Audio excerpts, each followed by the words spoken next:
¿Cómo están amigos? Bienvenidos nuevamente al Centro de Innovación y Asistencia Agraria Campo Verde. Este es un espacio en la que vamos a hablar el día de hoy de un tema muy importante, como es el control biológico de plagas en los diversos cultivos. Para ello estamos ya en línea con el ingeniero Alfonso Reategui Moscoso, quien va a ser el expositor de esta noche. Solo me queda suplicarlos, invitarlos a cada uno de ustedes a que compartan la transmisión de tal manera que llegue a muchas más personas. Como siempre, para nosotros es muy importante fortalecer el sector agrario. Este curso es totalmente gratuito y está a la disposición de todos y por ende queremos que llegue pues no solamente a nuestros hermanos del Perú profundo, sino también de otros regiones vecinas como Bolivia, Venezuela, Nicaragua, del cual también nos siguen y nos escuchan. Entonces, voy a dejar ya en el uso de la palabra al ingeniero Alfonso Reategui para que nos hable respecto al control biológico de plagas en el curso que estamos desarrollando el día de hoy. Bienvenidos a Campo Verde. Muchísimas gracias a cada uno de ustedes. Bienvenido, ingeniero. Muchas gracias, amigo Razú. Buenas tardes con todos los que nos están escuchando desde el Perú y desde los países vecinos, los países hermanos. Bien, entonces vamos a dar inicio a la ponencia del día de hoy. Eh, Bien, muchas gracias por la presentación. El control biológico es, digamos, ya no es un tema, digamos, nuevo para la ciencia, no es aprovechar a los enemigos naturales de diferentes seres vivos para poder controlarlos si se llegan a convertir en plaga. Entonces, justamente tiene una aplicación, ya que los agentes dañinos, principalmente la actividad que más atención ha recibido es la actividad agrícola. eh, Cuando aumentan en número, los insectos dañinos se convierten en plaga. Y si se justifica económicamente hacer un control, eh, digamos, es ahí cuando alcanza el nivel de plaga. Entonces, un daño despreciable no justificaría hacer un control de un agente dañino, o sería más una plaga potencial. Entonces, cuando aplicamos el manejo integrado de plagas, vamos a integrar justamente diferentes tácticas de control, para lo cual necesitamos conocer bien la plaga, si es posible identificarla, conocer el umbral de daño de la plaga, hacer un buen monitoreo, conocer las técnicas del control integrado, aparte del control biológico, control etológico, control físico, mecánico. Podemos considerar como última opción el control químico, también el control genético, etcétera. Cuarentenas.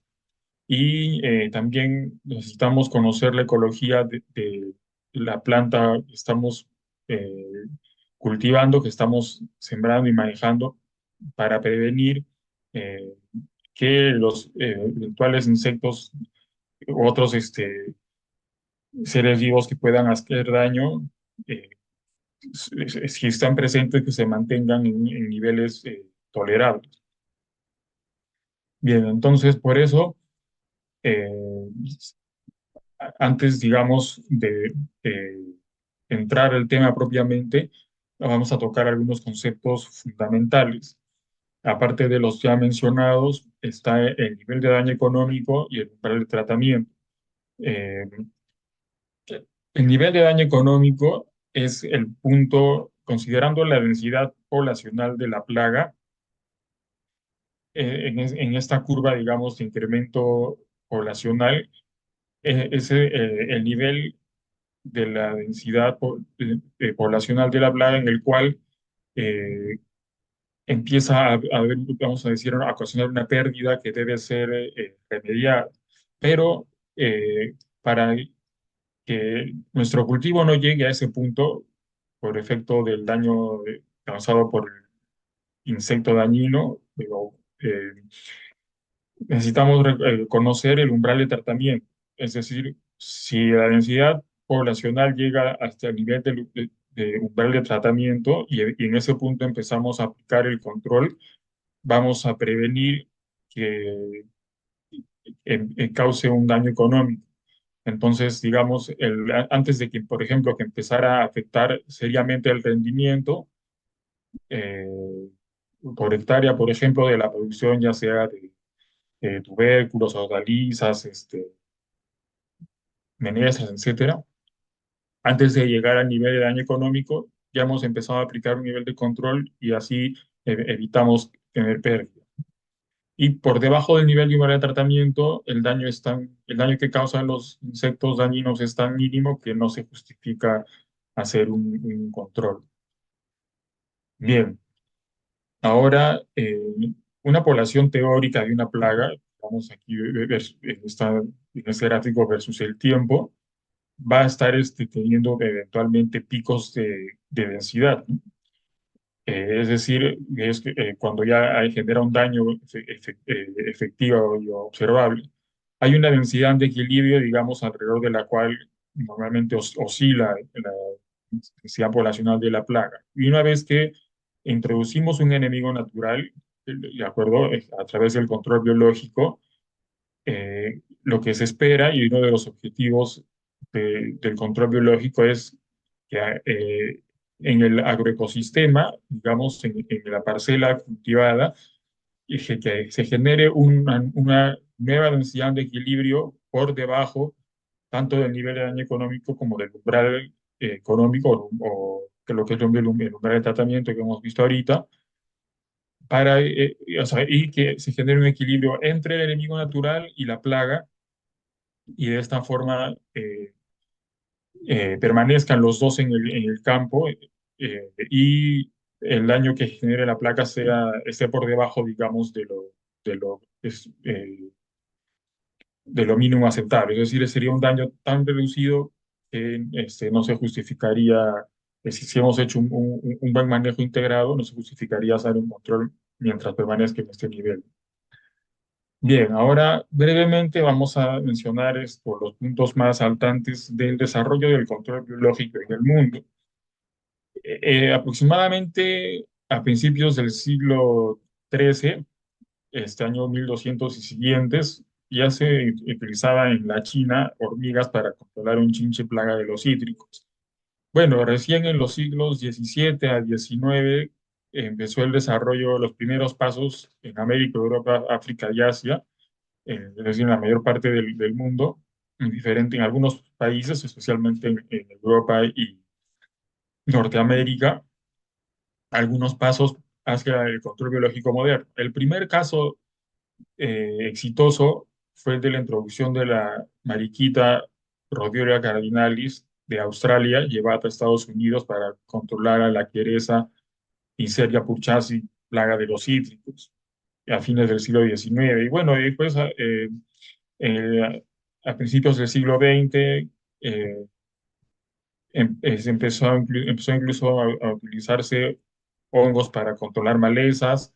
La primera revista internacional de control biológico apareció en 1956 y bueno, así llegamos hasta la segunda mitad del siglo XX, especialmente a fines del siglo pasado y ya digamos, fue, digamos, un crecimiento exponencial de lo que es el control biológico en el mundo, ¿no? Como por ejemplo la introducción de parasitoides para controlar la broca del café, que es un producto originario de Arabia, de la zona arábiga en Centroamérica. Bien, ahora en nuestro país, a principios digamos, del siglo XX, empezó a utilizarse, digamos, para verlo como brevemente los principales hitos del control biológico en el Perú. En 1904 se empezó a utilizar eh, un coleóptero y avispas parasitoides importados desde Europa, o sea, Italia, Estados Unidos y Japón para combatir el Pinaspis strachani, plaga de algodonero en Piura. Bien, el Rhodolia cardinalis que fue llevada a Estados Unidos, como veíamos, en 1888, se introdujo, de ahí también bueno, de su región de origen de Australia en 1932.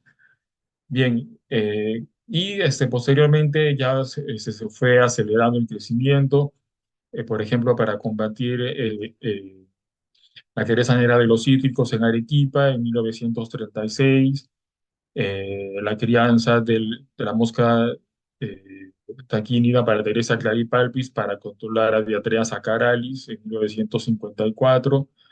En 1960 se crea el Centro de Introducción y Cría de Insectos Útiles del entonces Ministerio de Alimentación, que fue transferido años después a Linía y en 1995 empezó a formar parte del SENASA. Y además de control biológico, también han criado, por ejemplo, algunos insectos polinizadores. Actualmente, desde 1995, se recibe el nombre, este centro de Programa Nacional de Control Biológico y ha ascendido a nivel de su dirección de control biológico dentro de lo que es el SENASA.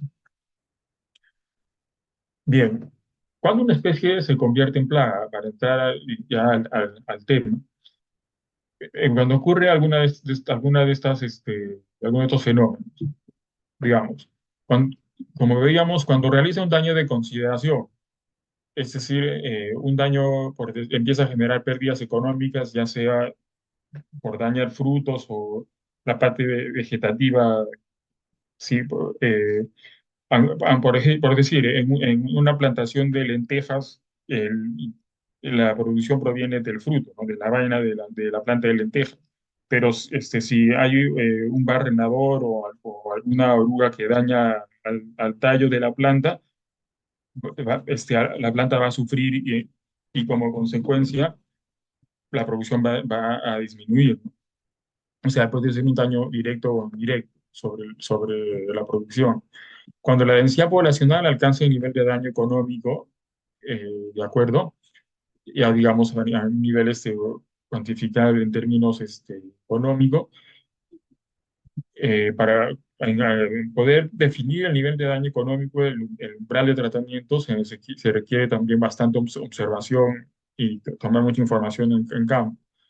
También cuando es necesario aplicar una medida de control o sí, el manejo integrado, ¿de acuerdo? Cualquiera de estos casos, digamos, complementarios, definen ya lo que es una plaga, tal cual, ¿no? Un daño despreciable no es en sí una plaga. Ahora, ¿qué características debe tener un buen controlador biológico? Que no es otra cosa sino un enemigo natural de una determinada plaga. Un alto grado de especificidad. Eso quiere decir que su alimentación sea de un reducido número de especies, si fuera posible, como en el caso de las tricogramas, como esta microavispa que está en la imagen, suelen ser muy específicas en cuanto a las especies de las que se alimentan. Ponen, por ejemplo, sus huevos en el interior de huevos de una o pocas especies de lepidóptero y es un control muy efectivo. Por ejemplo, una mantis come de todo, no es un buen controlador. Tiene que haber sincronía con el ciclo de vida de la plaga. Eh, una alta capacidad de crecimiento poblacional con respecto a la plaga para que pueda alcanzar un equilibrio de las dos especies y de tal manera que no desaparezca ninguna de las dos en el campo de cultivo. Así, si aumenta un poco la población de la plaga, a los pocos días va a aumentar la población del controlador y va a hacer descender la población de la plaga. Capacidad de sobrevivir a periodos con poca abundancia de la presa o a una ausencia de la misma, para lo cual se puede dar alguna alimentación alternativa, alta capacidad de búsqueda, particularmente a bajas densidades de la plaga. Algunas avispas son muy especializadas para encontrar eh, los huevos o los insectos de los que se alimentan, por ejemplo. Tienen que tener también la habilidad de modificar su acción en función de su propia densidad y la densidad de la plaga. Eso tiene que tener un comportamiento denso dependiente, de que dependa tanto de su propia densidad, digamos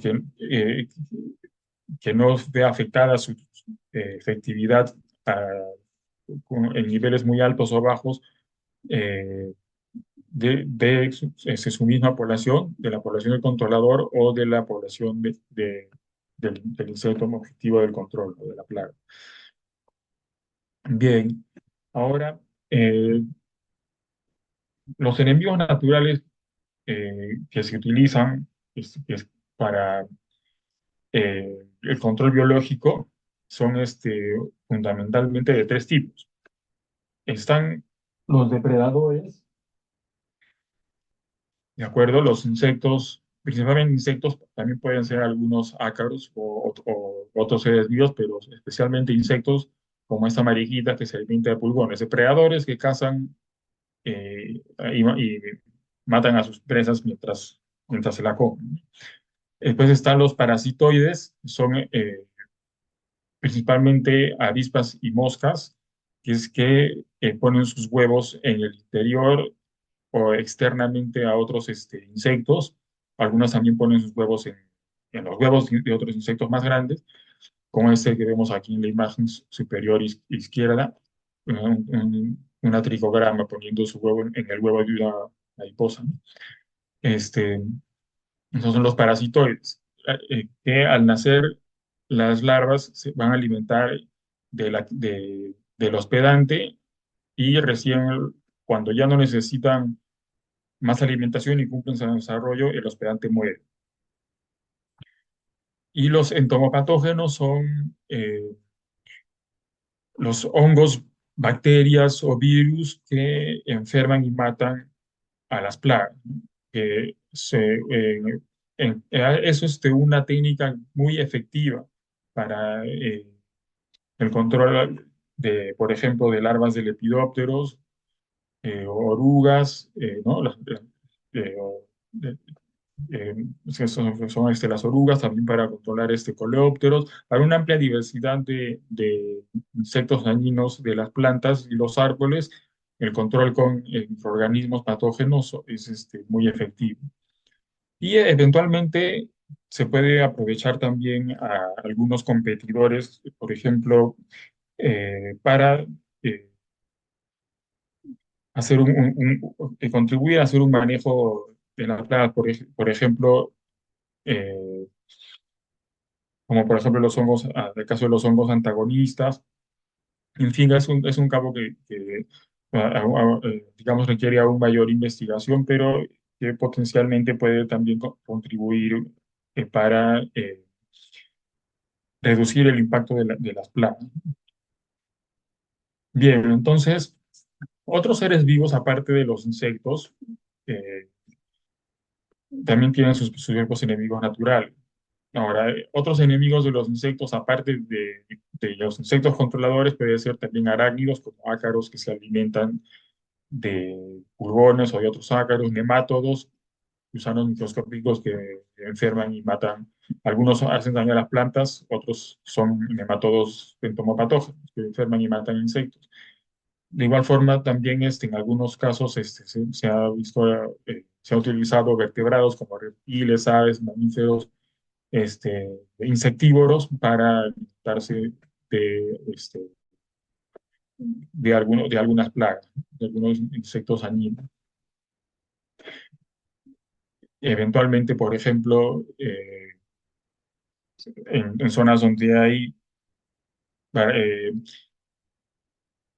abejorros que dañan, por ejemplo, cercos de madera, se puede utilizar aves insectívoras, por ejemplo. Otros invertebrados como los ácaros y las arañas también, digamos, o sea, pueden ser controladores, pero Los ácaros sí pueden ser efectivos. Las arañas son, digamos, que comparten, si bien su alimentación es diferente, se alimentan de toda clase de presas, y aunque las arañas hacen un buen trabajo de control natural, como las mantis y otros insectos, las libélulas, etcétera, estos arácnidos no son específicos y por eso no se utilizan en programas de control biológico.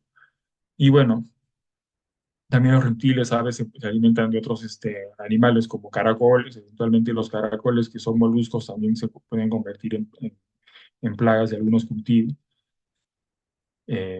también en los viveros.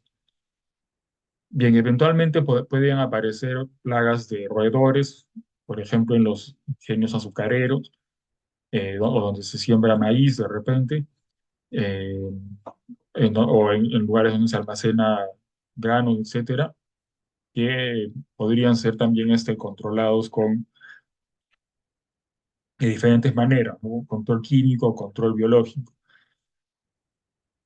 Ahora, en el mundo se han hecho diferentes ensayos por controlar, por ejemplo, en Australia se introdujo gatos para controlar plagas de conejos, pero después, digamos, los gatos se volvieron silvestres y empezaron a generar un problema ecológico porque empezaron a matar animales propios de Australia. En Australia tuvo un desorden ecológico porque se introdujeron diferentes especies, sapos para controlar insectos que después se estaban envenenando a la fauna nativa, en fin. O sea, no se hizo, digamos, tomando el cuidado necesario.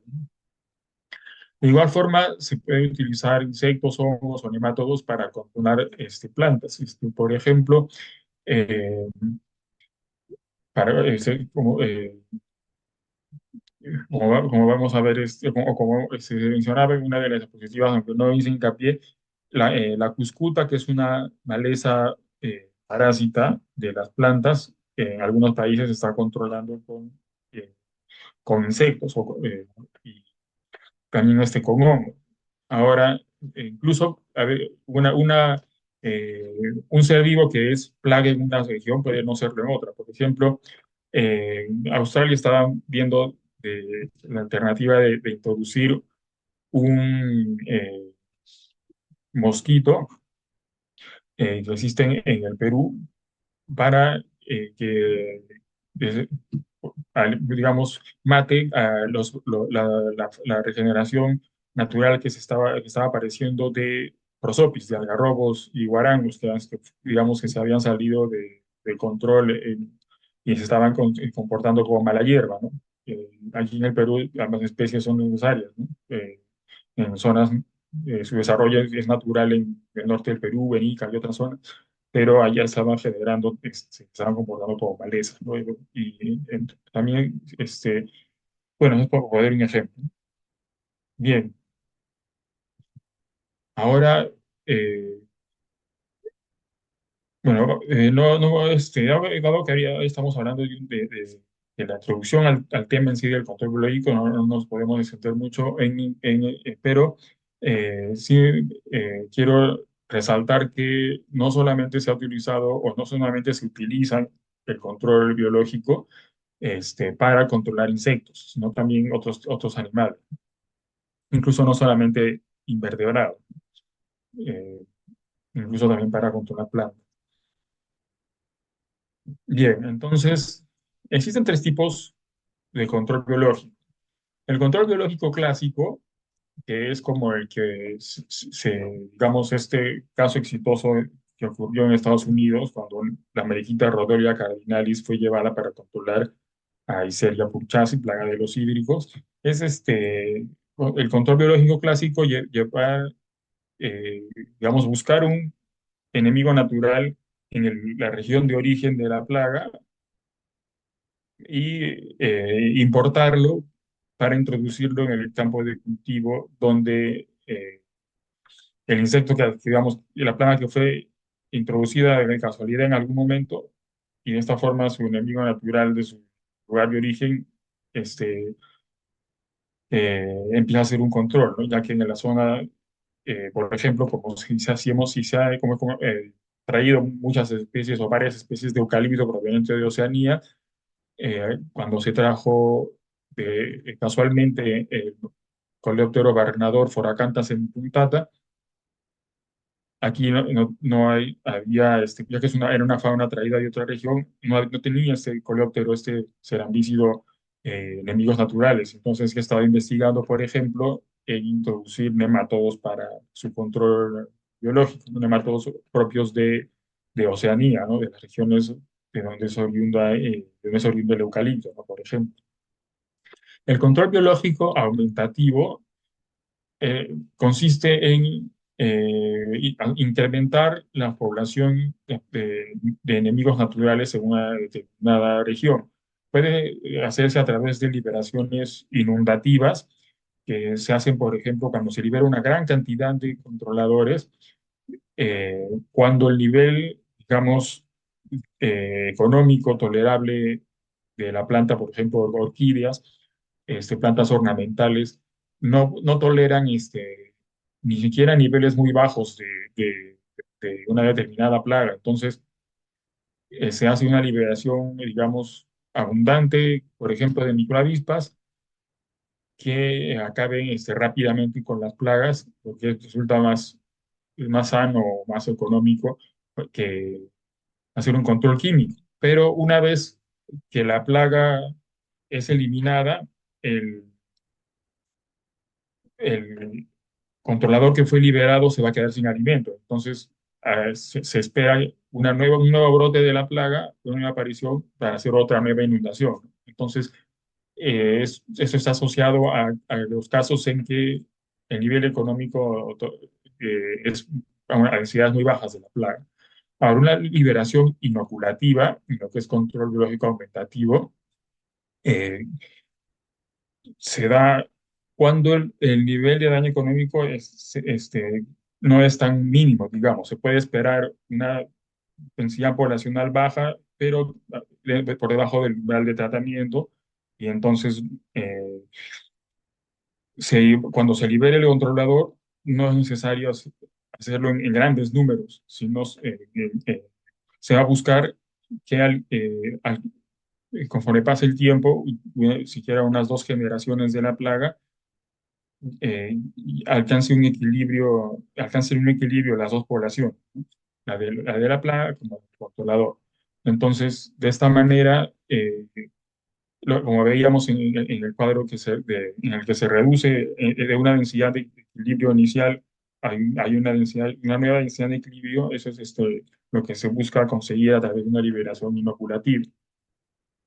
El control biológico conservativo más bien consiste en hacer un manejo de las condiciones ambientales que tiene un determinado enemigo natural en un campo de cultivo o en una determinada región para favorecer que persista en el tiempo, digamos, que no desaparezca. Por ejemplo, eh, se le puede dar cobertura con plantas eh, que alberguen presas o hospedantes alternativos, por ejemplo, pulgones de las flores, por ejemplo, eh, y que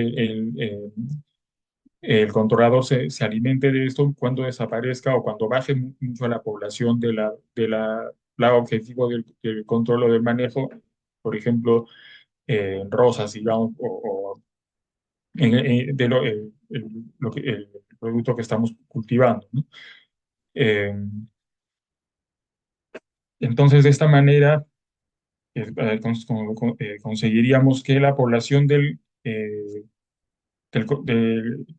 controlador persista en el tiempo y aún si a niveles bajos de densidad poblacional de la plaga no desaparecería del entorno, y de esta manera, por ejemplo, podría ser también flores para ayudar a conservar, por ejemplo, crisopas y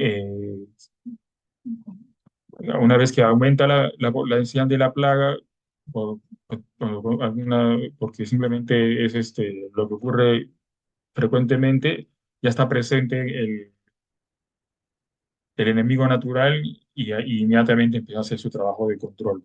Esto también sería lo ideal. Bien, el control biológico tiene bases ecológicas, especialmente en lo que es la dinámica de población. Entonces, para eso nosotros necesitamos conocer bien las relaciones interespecíficas, es decir, cómo interactúan las plagas y sus enemigos naturales. Por ejemplo, aquí vemos una larva de grisopa alimentándose de pulgones, que es muy utilizada en control biológico. El Programa Nacional de Control Biológico produce diferentes especies y existe en forma, digamos, eso es, eso es dentro de lo que es el SENASA, que es una entidad del Estado, pero este, también existen empresas privadas que crían y venden insectos controladores para ser llevados al campo, como, como parte de los programas de manejo integrado de plagas. De igual forma, por ejemplo, los parasitoides, y que son los que ponen sus huevos en los huevos o en otros insectos, necesitamos conocer la ecología eh, de la plaga y del hospedante o hospedador, igual por ejemplo en el caso de los hongos entomopatógenos. Es muy importante eso de estudiar la ecología para conocer todos los aspectos, digamos, implicados, o sea, todas las necesidades, digamos, ambientales, físicas, biológicas, fisiológicas de las plantas, etcétera, que influyen en el comportamiento tanto de los controladores, de los enemigos naturales, como de la plaga. En esta forma se puede conocer, digamos, los puntos débiles de ambos grupos de insectos para hacer un mejor manejo. Y en realidad, eh, entre las principales ventajas del control biológico respecto del control químico está, uno, que no contamine el ambiente; dos, que los insectos pueden desarrollar resistencia a las plagas, perdón, los insectos pueden desarrollar resistencia al control químico, o sea, se pueden volver inmunes a una aplicación de muchos químicos, hace del mismo insecticida o diferentes tipos de insecticida, después la plaga se vuelve inmune al insecticida. Además, incluso muchas veces resulta antieconómica la aplicación de productos químicos. Entonces, una de las principales alternativas, por su efectividad, por su reducción de costos y por los menores riesgos que implica, es el control biológico, que se viene aplicando en el campo agrícola, en el campo de los cultivos agrícolas, y también eh, en las plantaciones forestales en muchos países, incluyendo el nuestro. Bien, entonces, dentro de lo que es la dinámica de poblaciones de las plagas, ocurren diferentes fenómenos. Por una parte están los procesos que se llaman demográficos, que dependen de la densidad poblacional, que van a influir en la distribución, la abundancia y la persistencia de las poblaciones. Esto es la reproducción y la inmigración, es decir, digamos, aparecen nuevos individuos jóvenes o nuevos individuos que vienen de fuera, va a aumentar la población, mientras que la emigración y la mortalidad va a contribuir a reducir la población de la plaga presente en un determinado campo de cultivo. Ahora, digamos, eh, eventualmente, midiendo o estimando estas variables, se puede conocer cómo va variando en el tiempo la población de la plaga este, manejada, la plaga objetivo del control. Existen factores externos o exógenos, como por ejemplo la presencia de enemigos naturales, que es lo que estamos estudiando principalmente ahora, en el día de hoy, la disponibilidad de alimento, el clima, los refugios o la cobertura, digamos, que brinda un ambiente más favorable o desfavorable a la proliferación de las plagas. Y factores internos a la misma plaga, como por ejemplo la edad, el sexo, la distribución de los sexos, eh, digamos, el comportamiento, cómo encuentran su alimentos, cómo está influido por las condiciones de la planta hospedante y de igual forma la genética de la misma especie. Por ejemplo, algunos barrenadores eh, de los árboles, como los esculiónidos de las familias Scolytinae, emiten unas feromonas de agregación. Cuando encuentran un árbol, por ejemplo, que ha sufrido como consecuencia de una sequía es más vulnerable, emiten un olor que atraiga, digamos, a otros miembros de su especie, los barrenadores, estos coleópteros, para,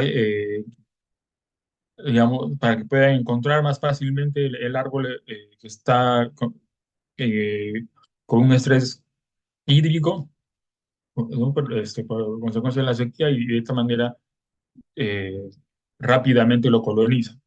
Entonces, todas esas interacciones de los insectos los otros miembros de su especie o con todo su ambiente externo es muy importante para poder hacer un buen control biológico. De poblaciones hay que considerar algunos aspectos muy importantes. Por ejemplo, eh,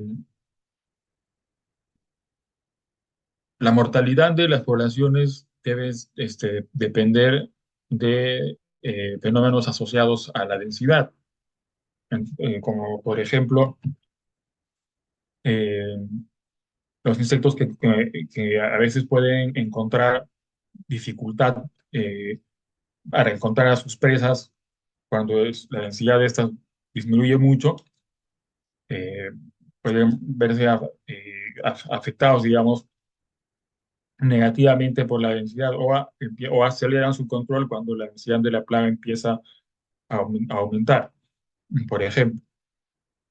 Otro caso es, por ejemplo, de la densodependencia retardada, es decir, no hay una reacción inmediata en el enemigo natural, pero que es de repente después de unos días, o quizás en los cultivos de varios años de duración, como los frutales, puedes esperar una reacción de repente después de algunas semanas, como en los árboles de la plantación forestal. Ahora, aparte de la mortalidad de la plaga, a veces proviene de eventos exógenos, eventos externos, como por ejemplo el clima, de repente, como mencionaba, las sequías, quizás inundaciones o lluvias excesivas, el fuego, que pueden también incidir en la población, ¿no? Y entonces, quienes investigan estos aspectos generan modelos matemáticos para definir el comportamiento de las plagas, como por ejemplo el modelo de Holling, que explica la respuesta funcional de los depredadores cuando ocurren cambios en su densidad poblacional. Y así entonces, al aumentar la densidad de las presas, el aumento de las presas consumidas por día no es igual para todos los casos. Por ejemplo, los animales filtradores, digamos, eh, como las esponjas, las ballenas, etcétera, son más del tipo 1, ¿de acuerdo? Tienen un crecimiento en el número de presas consumidas por día, y siguiendo esa línea recta, o en dos partes. Aumenta progresivamente hasta que llega un punto en que ya se mantiene al mismo nivel. Muchos insectos tienen este comportamiento, el tipo 2 aumenta, digamos, progresivamente, y sobre todo los vertebrados tienen un crecimiento sigmoidal, de tipo 3, y también algunos parasitoides tienen este tipo de crecimiento, ¿no?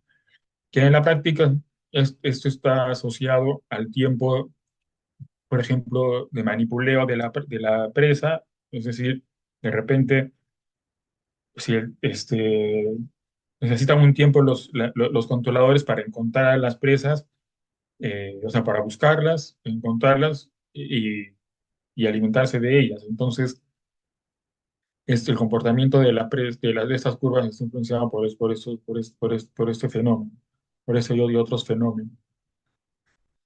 Bien, ahora podemos nosotros considerar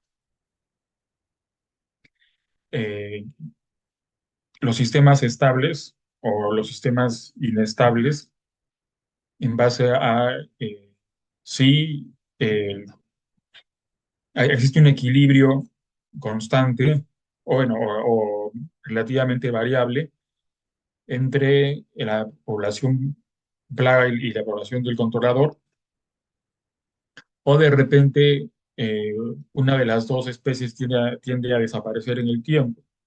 Por ejemplo, en este gráfico de tres casos teóricos de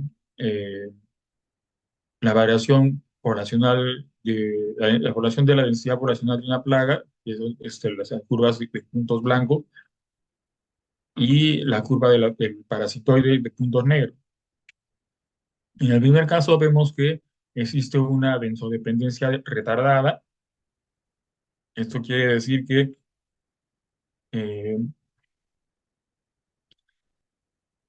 cuando existe un incremento de la población de la plaga, ah, digamos, hay que esperar un poco para que aumente la población del parasitoide, digamos. Y sí, y después, una vez que aumenta la población del parasitoide, la plaga empieza a reducir su nivel poblacional y esto genera que el parasitoide tenga menos, huéspedes, digamos, y empieza a reducir su población hasta que vuelve a aumentar, pero se mantiene esto en el tiempo. Entonces, eso es un sistema estable. Otro sistema también estable ocurre cuando de repente, como en el caso B, hay una variación eh, inicial bastante fuerte de la densidad poblacional de la plaga y el parasitoide, pero que tienden a equilibrarse en el tiempo hasta que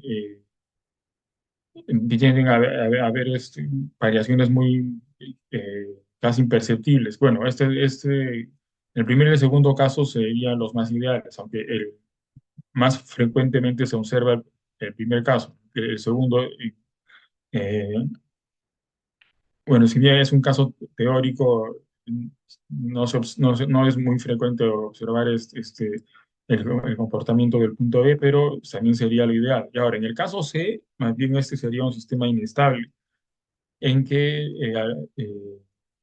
una de las dos especies, sea la plaga o el parasitoide, va a desaparecer, eh, porque eh, puede ser que eh, la- el controlador no tolere los descensos muy serios, muy fuertes en la densidad poblacional de la plaga, y entonces simplemente las avispas controladoras, por ejemplo, desaparecen porque ya no controlan su alimento.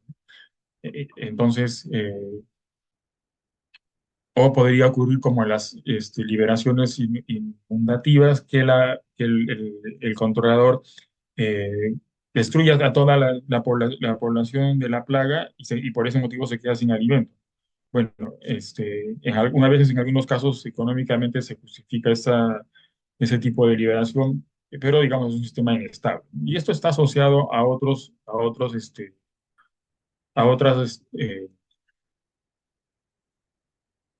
otros fenómenos, como por ejemplo, una metapoblación, digamos,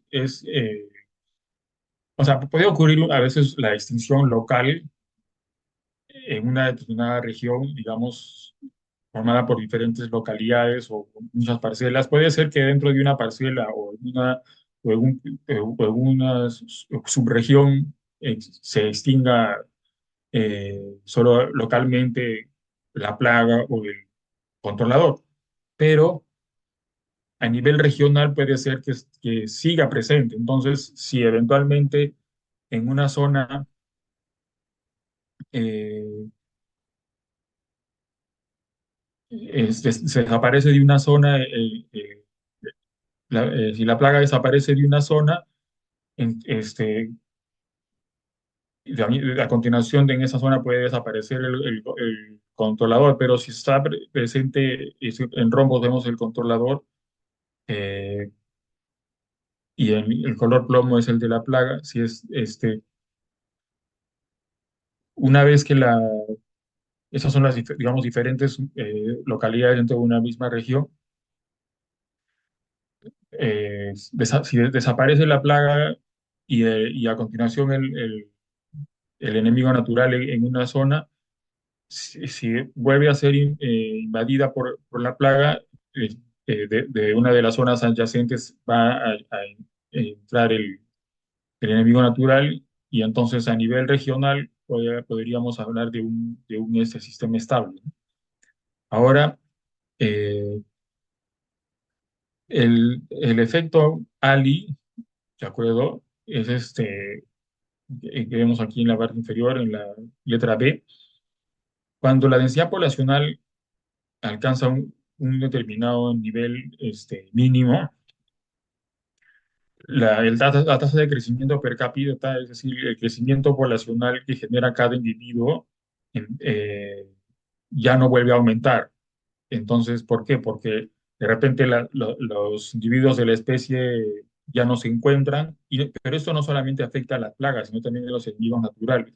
Si la densidad poblacional es muy baja, de repente la reproducción, el apareamiento se vuelve muy difícil, y entonces en esa zona, o en esa región, o en esa subregión, digamos, la plaga o el enemigo natural van a desaparecer en un momento.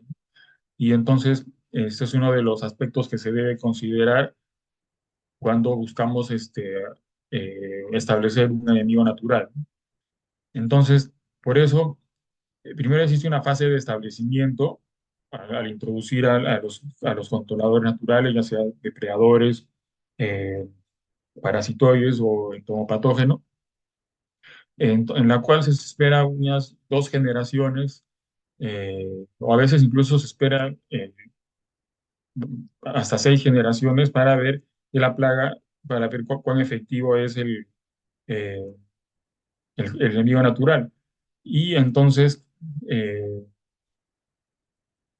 a veces existen algunos filtros por los cuales la plaga, o los enemigos naturales están migrando a otras zonas, eso es lo que se denomina los cuellos de botella, o los efectos, digamos, exógenos, asociados a lo que es la estocasticidad demográfica. Son, digamos, eventos que ocurren al azar, externos a la población, eh, que pueden incidir en cambiar las condiciones ambientales de la plaga, los enemigos naturales, y generar aumentos o reducción en su población, ¿no?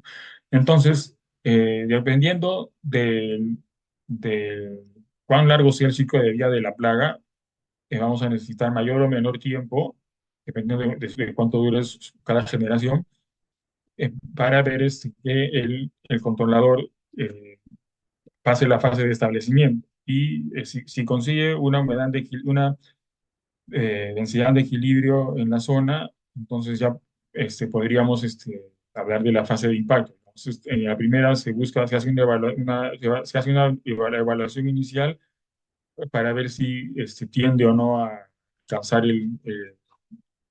digamos, una, un equilibrio con la plaga, para ver si el sistema se puede convertir en estable, que sería lo ideal, ¿no? Y de esa forma, y en la fase de impacto ya, digamos, sería cuando empieza a controlar a la plaga objetivo cada vez que aumentan la densidad poblacional de esta. Bien, ahora ya concluyendo, entre los principales grupos de insectos que se utilizan en control biológico, en primer lugar están las crisopas, eh, que en nuestro país, pues el programa como mencionaba, a nivel del Programa Nacional de Control Biológico, empresa privada, este, venden huevos de crisopas o larvas para ser liberadas en campo. Eh, de igual forma, diferentes moscas de la familia Sífide y Taquínide y de otras familias también, muchos de estos insectos suelen alimentarse especialmente de hemípteros, que son de diferentes hemípteros que son plagas. Algunos incluso se alimentan de orugas, de larvas del lepidóptero. Hemípteros, digamos, pueden ser las cigarritas, pulgones, querezas, moscas blancas. También existen diferentes grupos de chinches depredadores, como Orius insidiosus, alimentándose de un pulgón. Existen diferentes familias, ¿no? La familia Redúvide, Pentatomide, etc.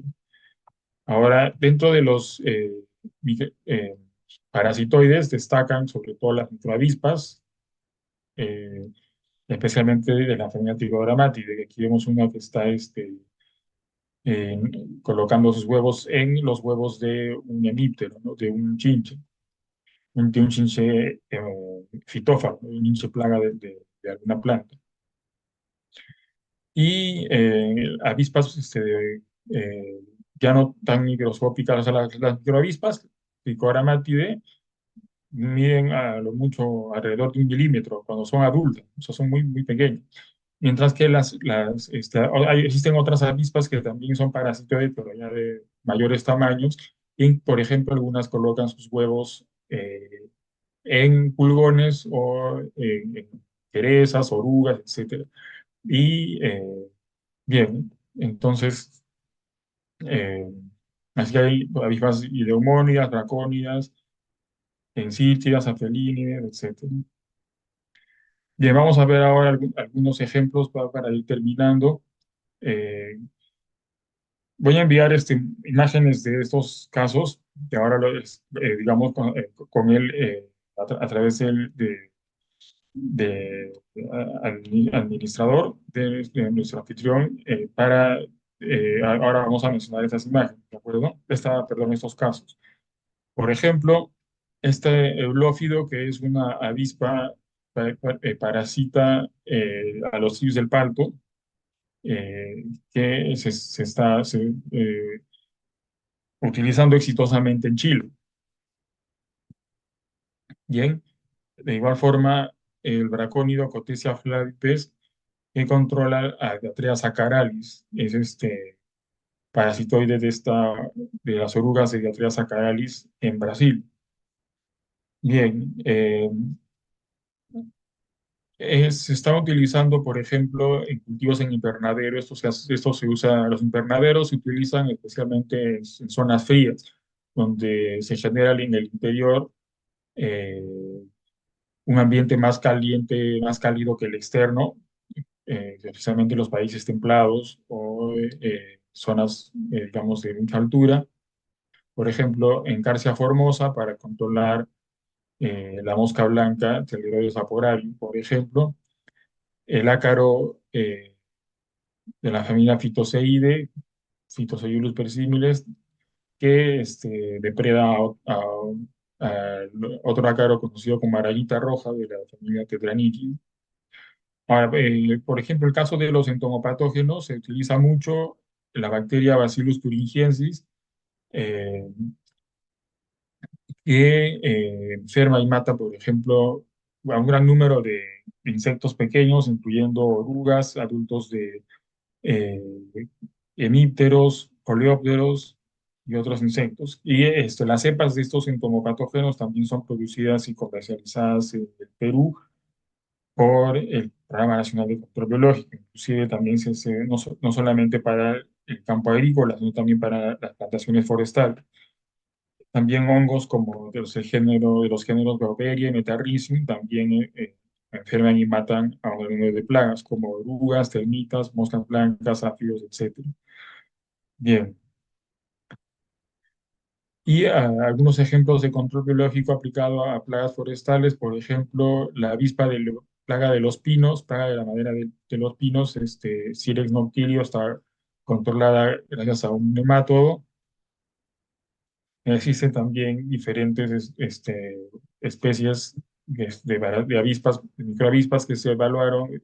eh, eh, Entre ellas se encontró que Tetrasticus planipiensis ha sido la más prometedora hasta el día de hoy para controlar al Prestido agrilus planipenis, plaga de los pinos, perdón, plaga de los fresnos en Norteamérica, principalmente en Canadá y Estados Unidos. Una plaga, que si no me equivoco, fue a- proveniente no recuerdo bien si de Asia o de Europa, pero se introdujo y estaba causando mucho daño en los fresnos y aún requiere más investigación. Ahora, el que mencionaba más temprano, bueno, aquí está mal escrito, pero es Foracanta, sin esta T, Foracanta semipunctata,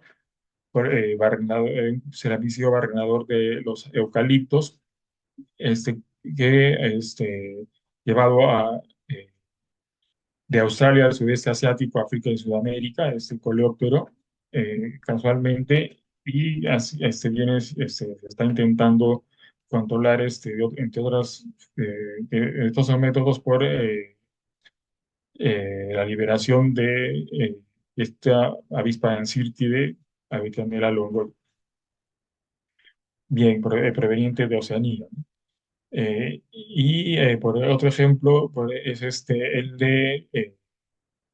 el parasitoide, es una avispa Torimus sinensis, originario de la China, para controlar a la galla del castaño europeo, eh, del género Castanea, ¿no?